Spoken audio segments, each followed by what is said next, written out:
I have often wondered if the majority of mankind ever paused to reflect upon the occasionally titanic significance of dreams, or of the obscure world to which they belong.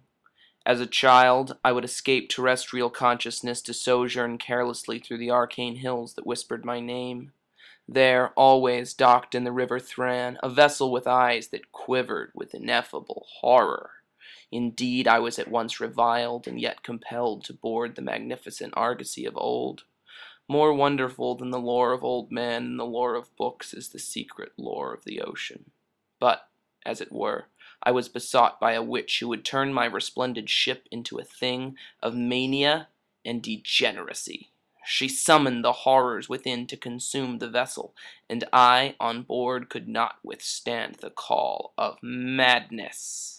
And then came a piercing howl of desperation from some unknown beholder of groping arms, which I fled by plunging into the depths. And upon the shore, strange men took note, and called out to one another. As I crawled upon the hoary charnel earth, choking on the noxious virulent waters, I knew not whether to pray to God or gibber out insane pleas and apologies to the sea for having ever but disturbed her graces. The magistrates of pity, these aberrations of civility in that dreamland of fear and chaos, bade me to rise to my feet. One spoke to me in a voice that reminded me of my grandfather. "I am an entity like that which you yourself become in the freedom of sleepless dream."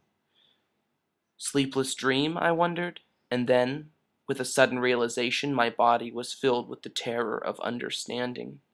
My consciousness had been lost to my terrestrial body. This was no fantasy of imagination, but in fact my eternity.